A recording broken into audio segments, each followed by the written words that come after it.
So, there I was, barreling down the dark interstate at around 2 a.m., the headlights of my rig cutting through thick fog that had rolled in from nowhere. Driving at night was routine for me. I'd been hauling loads across the country for years, seen every kind of weird and unsettling thing you could imagine. But this night was different. I'd picked up a load in California, aiming to deliver in Colorado by sunrise. It was a long haul, but the road had always been a friend, even if a strange one at times. After all, there's something about the hum of an engine and the sight of nothing but open road stretching in front of you that can make you feel invincible. Until that night, about 2 hours into my trip, the road narrowed, twisting through a stretch of deserted forest. The GPS warned me this route could be risky, but I'd driven it before and figured I could handle it. As I rounded a sharp bend, a figure darted across the road. I hit the brakes hard, heart hammering, and barely managed to avoid hitting whatever it was. When the dust settled, I looked around. No one. Just an empty road, trees towering on both sides, silent and still. I pulled myself together, thinking maybe I'd just seen an animal, maybe a deer, but then there was something else. A noise, a whisper. Through my open window, something was whispering my name. The hairs on the back of my neck prickled as the whispering grew louder, more insistent. I closed the window, figuring I was just tired, imagining things. But as I drove on, I couldn't shake the feeling that someone, or something, was watching me from the shadows. I pushed the accelerator, eager to get out of that forest stretch. Then my truck's radio, which I had left off, crackled to life. Static filled the cabin, and underneath the static, a voice murmured just barely loud enough to hear. "Come back." A chill ran down my spine. I didn't recognize the voice, but it sounded wrong, like a mix of static and a low, gravelly growl, echoing as if it were calling from a distance. I turned off the radio completely, but the voice kept repeating, "Come back. Come back." And then, just like that, the radio fell silent. I was starting to feel like this night was taking a very dark turn, but I kept pushing forward, just wanting to leave that stretch of road behind. Another hour went by, and I began to think maybe I was in the clear. The fog had cleared up, and the road was empty once more. But then, out of nowhere, my rig lurched as if I'd hit something massive. I swerved, struggling to keep control. The truck slowed to a stop, and in the glow of my headlights, I saw it. A person, lying in the middle of the road. Or at least, that's what I thought it was. I leapt out of the cab, heart pounding, and rushed over. But as I got closer, I froze. The figure didn't have a face. Where eyes, nose, and a mouth should have been, there was just smooth, blank skin stretched over bone. It lay there, motionless, its arms twisted at impossible angles. I stumbled back, suddenly aware of just how silent the night had become. No wind, no crickets, just the heavy, suffocating silence pressing in from all sides. I was about to turn and run back to my cab when a sound echoed through the trees. A low, gurgling growl, like something huge and angry was hiding in the darkness, watching. I looked back at the figure on the road, and that's when I saw it move. Not much, just a slight twitch of its fingers, but it was enough to send me scrambling back to the truck. I jumped into the driver's seat, fumbling to start the engine.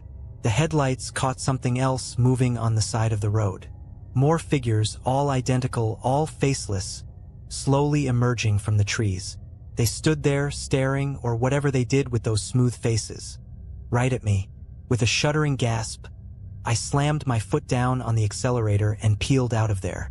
My headlights cut through the darkness, revealing nothing but the empty road ahead. But as I sped away, I glanced in the rearview mirror and saw the figures following me. The figures didn't run. They didn't even walk. They just appeared, like static on a TV screen flickering closer each time I glanced back. 1 second they'd be 50 feet behind, the next just 10. I couldn't look in the mirror anymore. I gripped the wheel, white-knuckled, heart racing, as I pushed the rig harder than I'd ever dared. The engine roared, tires screeched, but no matter how fast I drove, I felt that presence right behind me. Somehow, deep down I knew If I looked in the mirror again, I'd see one of those faceless things inside the truck, right behind me. Reaching, the highway started twisting and turning again, winding deeper into an endless maze of black trees and shadow. My GPS had long since lost signal. The only thing guiding me now was instinct and the desperate urge to escape. Just as I felt I couldn't take it anymore, a shape loomed on the horizon. An old gas station, lights flickering. It looked deserted, but I didn't care. I slammed on the brakes, bringing the rig to a screeching halt right in front of the place. I jumped out, expecting to feel hands or whatever those things had instead of hands. Grab me, pull me down, but nothing. The air was still, the night silent. I glanced around, heart still pounding, but the road behind me was empty. No figures, no whispers, nothing. I took a few shaky steps toward the gas station, wondering if I'd imagined the whole thing. But the voice on the radio, that low, distorted growl, still echoed in my mind. As I stepped inside the gas station, I took a look around. Rows of dusty shelves were stocked with snacks that looked like they hadn't been touched in years. The air was thick with the smell of mildew and something else, something metallic. Behind the counter was a clerk, his face obscured by the shadows. He didn't move, didn't speak. "Hey," I managed, voice shaking. "Phone. Do you have a phone?" The clerk lifted his head slowly, and my stomach dropped. His face was wrong. Too smooth, like his features had been blurred, melted together. And his eyes, small, black, bottomless pits that swallowed the light. "I'd leave if I were you," he rasped, voice crackling like dead leaves underfoot. "You're not supposed to stop here." What?" I stammered, trying to back away. "They don't like it when you stop," he said, and his mouth twisted into a grimace, teeth too sharp, too white, in the dimness. "You'd better get back in your truck and keep going. Otherwise, they'll find you." I didn't need to be told twice. I turned and bolted out of the gas station, practically diving back into the cab. As soon as I slammed the door shut, the headlights flickered on by themselves, casting their eerie glow across the empty road. Only, the road wasn't empty anymore. A figure stood directly in the beam of my headlights, just a few feet away. It had no face, just like the others, but this one was wearing an old, torn trucker's jacket, like it had once belonged to someone like me. And draped over its shoulders, barely visible in the dim light, was a chain, thick, rusty, with a padlock that looked as old as the road itself. The thing tilted its head to one side, almost curious, and then it took a step forward. My foot slammed on the gas before I could think. The truck lurched forward, headlights blazing as I barreled right toward it. But the figure didn't move. It just stood there, waiting, and as I passed through it, as if it was made of mist, my whole body went ice cold, a chill that froze me to the core. The radio crackled again. "Turn back," the voice whispered, as if it was right next to my ear, making the hair on the back of my neck stand up. "Turn back." The truck roared forward, but the road in front of me wasn't the road I remembered. The familiar twists and turns were gone. Instead, I was hurtling down a straight, narrow stretch lined with endless black trees. No landmarks, no signs, just an endless path that seemed to go on forever. I glanced at the clock on the dashboard. It was stuck on 2:37 a.m., the digits flickering weakly. My GPS was blank, no signal, no map, just a hollow, empty screen. I tried the radio again, desperately twisting the knob, but all I got was that same low, static-laced growl. It droned on, maddening, echoing through the cab like it was trapped with me. Then headlights appeared in the distance, a massive set, like those of a semi barreling toward me at full speed. I honked the horn, flashing my lights, trying to get the other driver's attention. But the lights didn't budge. They just kept getting closer, faster, brighter. My heart pounded as I gripped the wheel, hands slick with sweat. The headlights bore down on me until they were blinding, consuming everything in their beams. I couldn't see the road. I couldn't see anything. And just as the lights reached me, I braced for the impact, and then silence. I opened my eyes, heart still racing, and realized I was parked at a rest stop. A regular, run-down, quiet rest stop. The cab was still, the headlights shining onto an empty lot surrounded by dark trees. The clock read 5:47 a.m., and a faint, grayish light crept over the horizon. Morning was coming. I sat there for a few moments, shaken, wondering if I'd dreamed the entire thing. My fingers were stiff and aching from how tightly I'd gripped the wheel. My throat was raw from shouting, but the truck was fine. Everything was fine. I was parked like I'd just pulled over for a break. In a daze, I climbed down from the cab, rubbing my eyes. I looked around the empty rest stop, trying to get my bearings. The first thing I saw was another truck parked a few spaces down. It was an old, rusted rig that looked like it hadn't moved in years. And then I saw him, a man, standing just behind the truck, staring at me. He was wearing an old, worn trucker's jacket, and across his shoulders, slung like some kind of twisted burden, was a heavy chain with a padlock. I couldn't see his face, not clearly anyway. His features were shadowed, but I could feel him staring, like his eyes were burning right into me. I turned to get back in my truck, to get away from him, but as I moved, he called out in a voice as hollow and empty as the static on my radio. "They don't like it when you stop," he said, almost a whisper, barely audible over the hum of the engine. "If you keep going, they might just let you go. But if you stop again, you'll never make it out." I climbed back into my truck, hands shaking as I started the engine. I didn't look back. Couldn't. As I pulled out of the rest stop, I forced myself to focus on the road, to keep my eyes forward. The sun started to rise, its light breaking through the trees, washing over the road in front of me. But even as I left the rest stop behind, even as the sky turned from gray to blue, I could still feel his presence, a shadow lurking in the rearview mirror. And somewhere, in the distance, I heard a low, static-laced whisper trailing after me, like a faint echo from another world. "Turn back." I kept driving, and to this day I haven't stopped. Not at night, not in the fog, not when the whispers come through the radio, because I know that if I ever stop again, they'll be waiting. It was about midnight when I took a wrong turn off Interstate 80 somewhere in Nebraska. I'd been on the road for almost 14 hours straight, hauling my load across 3 states. Sleep wasn't an option. I had to make it to Denver by morning. I'd been through these back roads countless times, so the detour didn't bother me at first. But as the minutes ticked by, I couldn't shake the feeling that something was wrong. The night was unusually still. Even the usual chirping of crickets and rustling of tree branches seemed absent. Then I noticed a dim glow in the distance, a rundown gas station, miraculously still open at this hour. I figured I'd pull over, grab a coffee, and ask for the quickest way back to the main road. When I walked in, the place was empty. No one behind the counter, no customers. The fluorescent lights overhead buzzed, casting an eerie, almost sickly glow. There was something stale in the air, the kind of staleness that hinted at secrets best left alone. "Hello," I called out, trying to break the silence. Nothing.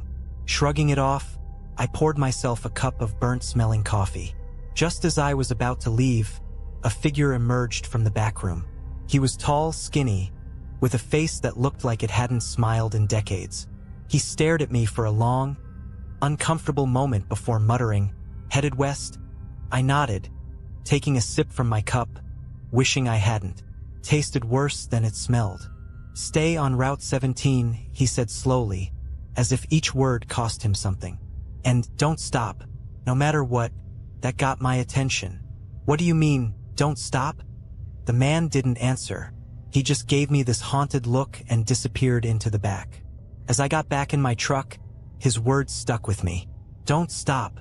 I chuckled, chalking it up to some small-town superstition. But the weirdness of the place lingered, gnawing at my mind as I merged back onto the road. It wasn't long before I saw it. A thick fog started rolling in, so dense it seemed to absorb the beams of my headlights. In the middle of nowhere, I couldn't see 10 feet in front of me. My grip tightened on the wheel as I pressed on, ignoring the instinct to slow down. Then, out of the fog, something appeared. At first, I thought it was another truck, but as I got closer, I realized it was something else. An old, battered car, creeping along in the same direction I was heading. The car's taillights flickered like they were barely holding on. It was too slow, so I pulled into the other lane to pass it. Just as I drew alongside, I glanced over and froze. Inside, the driver was slumped over, his face pale and lifeless, eyes wide open, staring straight ahead. He looked like he'd been dead for days. My heart slammed against my chest. Before I could fully process what I'd seen, my truck swerved back into the right lane, and I floored it, desperate to put as much distance as possible between me and that car. But no matter how fast I went, the car stayed behind me.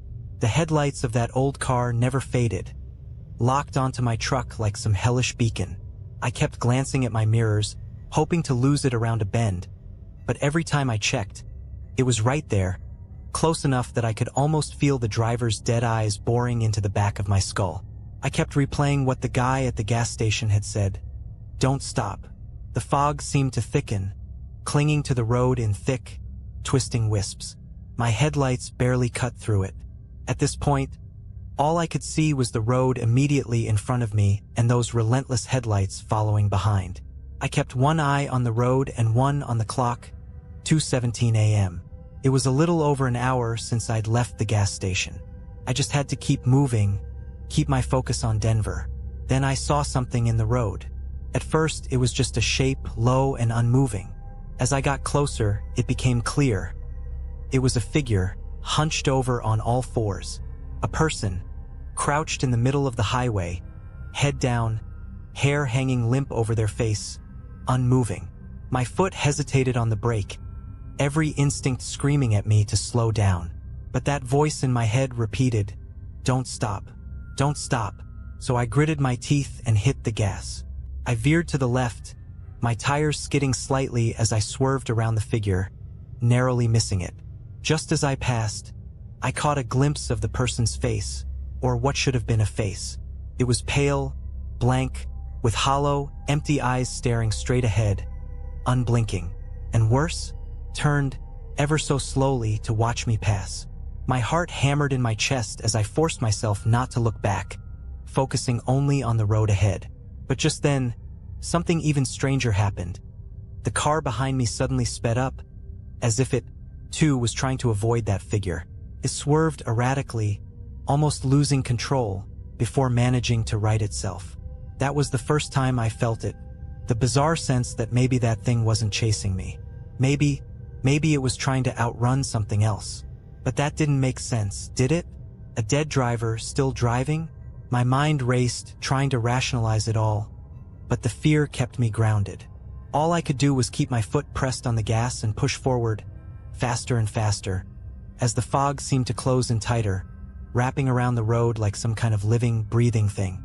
And then, just ahead, the fog parted, and another figure appeared, standing in the center of the road. This time, it wasn't crouched or motionless. It was upright, tall, and waiting. The figure loomed in the middle of the road, a shadowed shape with its face turned toward me. Its arms hung stiffly by its sides, fingers outstretched like claws, as though it were ready to grab onto anything that dared get close. Couldn't stop. I wouldn't stop. I gripped the wheel and barreled forward, the truck's engine roaring as I pressed down harder on the gas. But just before impact, the figure shifted. No, it melted. It seemed to dissolve, reforming beside my window as I flew by, gliding effortlessly with the speed of my truck. My heart stopped. His face was there, right outside my window, staring in at me. It was a man, or at least it used to be. His skin was translucent, stretched tightly over his skull, and his eyes were pure white, empty and endless. His mouth hung open in a silent scream, jaw unhinged in an expression of pure, primal terror. I felt an icy chill radiate from the glass, seeping through the window and into my bones. Then, as suddenly as he appeared, he was gone. I glanced into my side mirror, half expecting him to still be there, clinging to the side of the truck. But the mirror only showed empty road behind me, winding back into the mist. Except, the headlights were gone. The car, the one that had been tailing me, had disappeared. I took a shaky breath, almost relieved, But my grip didn't relax. Something wasn't right. That car couldn't have vanished without a trace. And the fog, it was thicker than ever, swirling around me like smoke from a fire. I felt trapped, like the road was shrinking, closing in. That's when I heard it. The unmistakable sound of footsteps on the roof of my truck. Slow, deliberate footsteps, moving from the back of the cab toward the front. I couldn't make sense of it. There was no way anyone could be up there. We were still moving at high speed, but the sound was undeniable. A heavy, measured pace, like someone was walking, taking their time, confident I had nowhere else to go. Then something tapped against the windshield from above. Once, twice, with a strange, rhythmic beat, like someone drumming their fingers. I barely breathed. My knuckles were white on the wheel as I kept my eyes fixed on the road, praying I'd see some sign of civilization, some light, any break in this nightmare. Then, slowly, the sound shifted. It was no longer tapping. Now, something was dragging its nails across the roof, like claws scraping against metal, inching closer and closer to the edge of the windshield. The fog was thick, blanketing the road, making every second feel like an hour. And then I saw it, emerging from the fog, stretching across the road in long, jagged letters that looked like they'd been carved into the asphalt itself. Turn back. The words stretched on for at least 50 feet, glistening wet and fresh in the darkness. But I knew those letters hadn't been there a moment ago. The scratching stopped. The air around me grew thick, almost suffocating, as if something enormous was crouched just above, waiting. I couldn't turn back now. The words "turn back" faded into my rear view as I pressed on, my hands trembling on the wheel. The silence was almost worse than the scratching had been. It felt like something was biding its time, waiting for me to make one wrong move. The fog tightened around my headlights, so dense it was like driving underwater. Every instinct screamed at me to pull over, to turn around, to do anything but keep going. But the guy at the gas station's voice rang in my head again. Don't stop, no matter what. Then, out of nowhere, the radio crackled to life.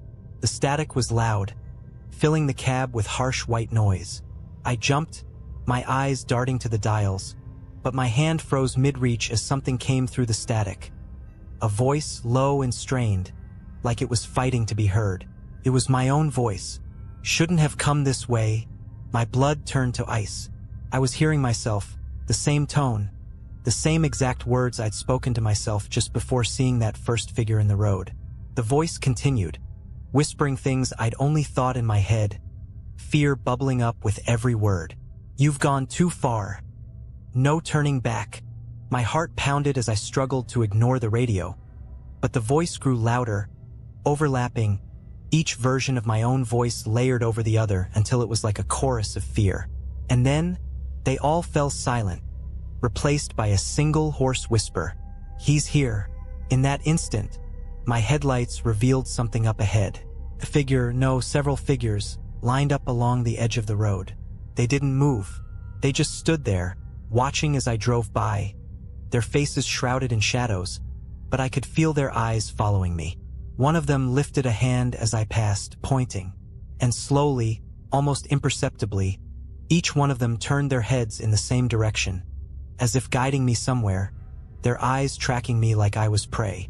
I could feel the weight of their gaze, heavy and consuming, as I gripped the wheel, desperate to outrun whatever this was. I forced myself to look straight ahead, my pulse hammering, barely breathing, hoping this would end. Then the road began to twist, bending into turns that shouldn't have been there. I knew this route, and it was supposed to be a straight shot, but now it was winding and narrow, and every turn felt like it was leading me deeper into some unseen trap. And that's when I saw the headlights behind me again. Only this time there were two sets. One came closer, accelerating fast, the light growing brighter, almost blinding in my mirrors. The other stayed back, as if keeping its distance, watching and waiting. My hands were slippery with sweat as I tightened my grip, the truck rumbling as I sped up. But no matter how fast I went, the headlights behind me got closer and closer, like they were chasing me, herding me forward down this cursed road. I glanced in my side mirror, And that's when I saw something that made my stomach drop. There was a figure in the passenger seat beside me. I couldn't look directly at it, my vision fixed on the road, every instinct screaming not to acknowledge whatever was sitting there beside me. But in my peripheral vision, I saw just enough. The figure was hunched, its bony hands resting on its knees, fingers tapping a slow, deliberate beat. Its skin was gray, taut, and corpse-like, stretched over a face that was turned toward me, unblinking. Its eyes were pits of darkness, endless and consuming, and even without looking straight at it, I felt its gaze boring into me. It leaned closer, the stench of rot and damp earth filling the cab, pressing down on me. I clutched the wheel, knuckles white, struggling to keep my focus on the road. My heart raced, each beat louder than the last, thundering in my ears. The voice on the radio returned, faint but unmistakable, whispering the same words over and over. "He's here. He's here. He's here." I pressed down harder on the gas, the truck roaring as I tried to outrun the voice, the figure, the headlights chasing me. But no matter how fast I went, the road kept twisting, leading me deeper into some unknown place, the fog thickening, the turns sharper, narrower, until I barely had control. The figure beside me shifted. Slowly, it raised one skeletal hand and pointed forward, guiding me. I didn't want to look, didn't want to follow, but the road seemed to have a mind of its own, curving sharply as if steering me right where the figure wanted. And then, in the distance, I saw a bridge. It loomed out of the fog, old and decrepit, the kind of structure that looked like it hadn't seen use in decades. The wood was dark, slick with something that glistened in the fog, and the beams above it were twisted and broken, barely holding together. A shiver ran through me, but I couldn't stop. The headlights behind me flared, blinding, pushing me forward. The figure beside me whispered something, a garbled mess of words that chilled my blood.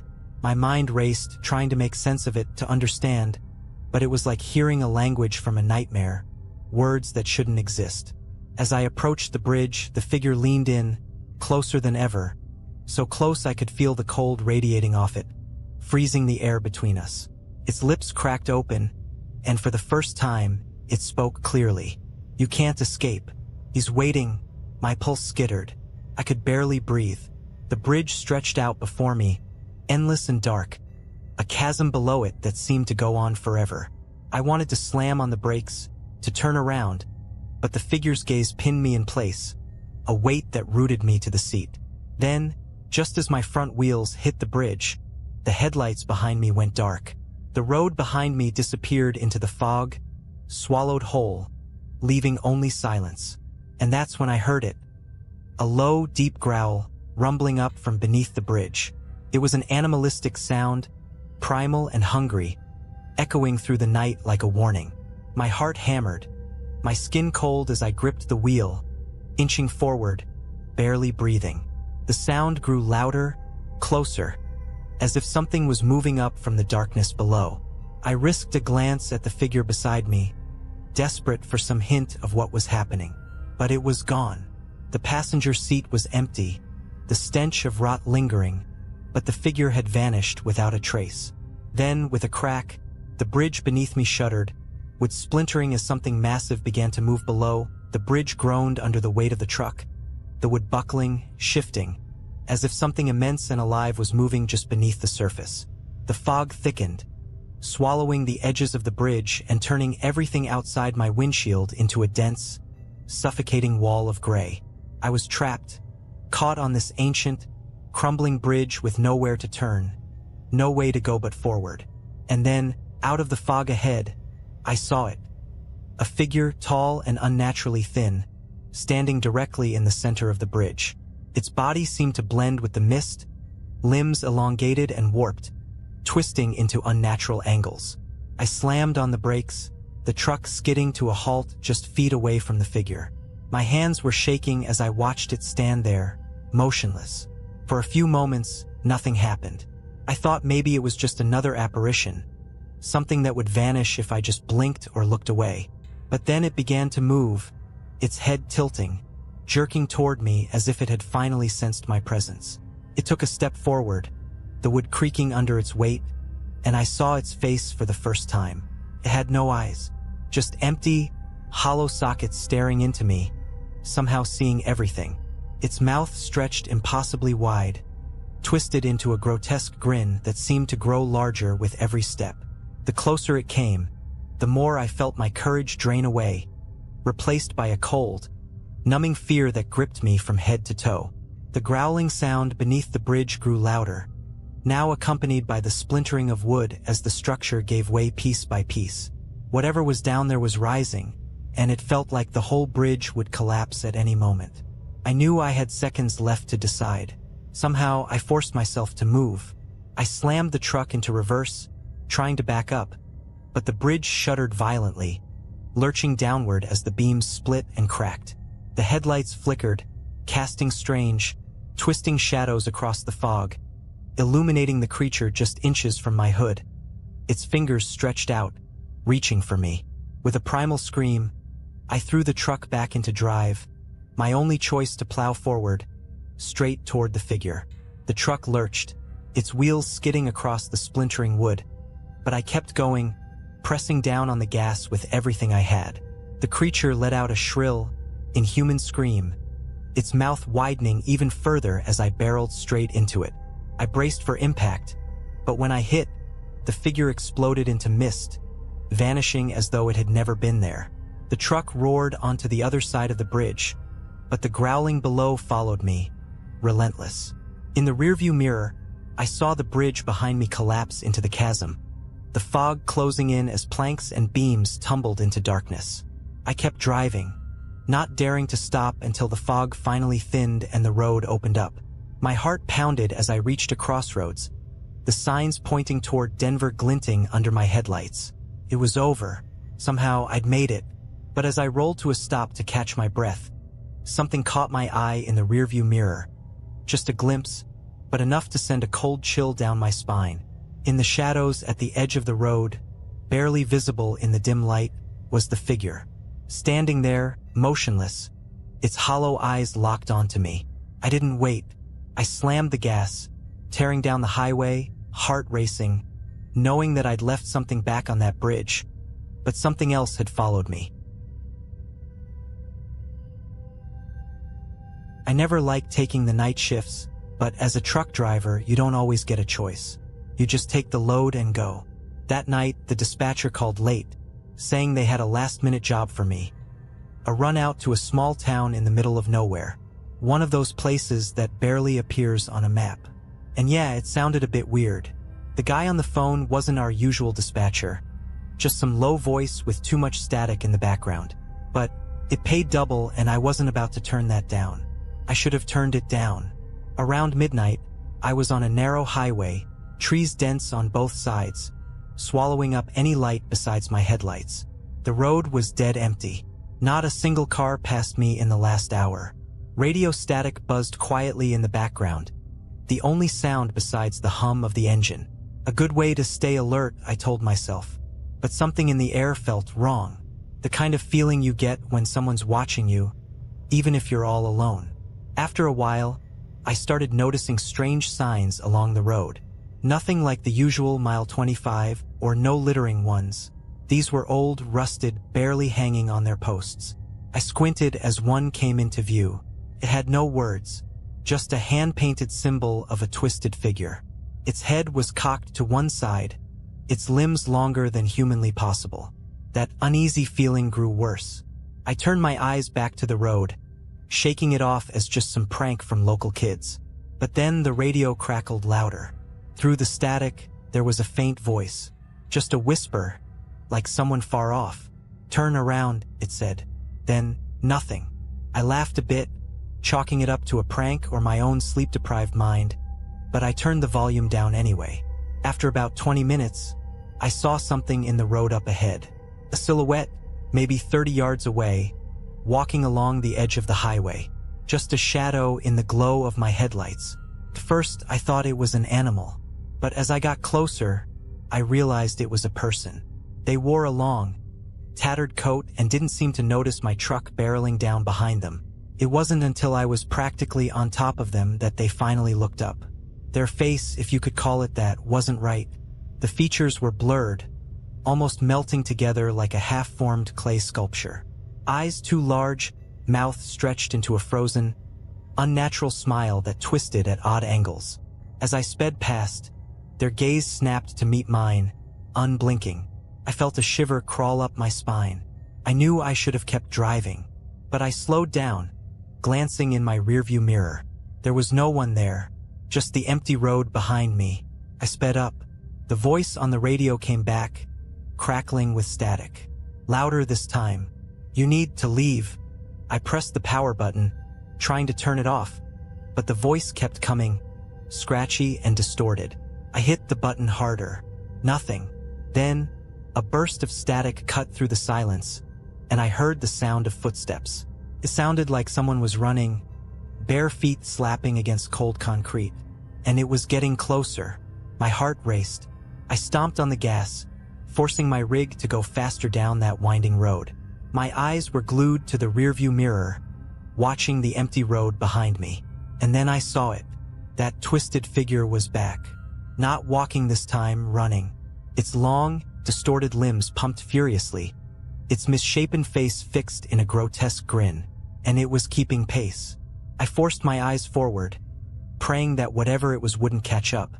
The radio static exploded again, deafening this time, and I heard a scream, sharp and piercing, like nails dragging across my mind. My vision blurred for a second, my grip slipping on the wheel, and the truck veered slightly before I managed to steady it. Just ahead, a shape emerged from the trees lining the road. A man, waving his arms frantically in the middle of the highway, his eyes wild with panic. I swerved, barely managing to avoid him. My brakes screeched as I brought the truck to a halt, my heart thundering in my chest. I looked out the window, but the man was gone. Nothing but the empty road stretched out before me.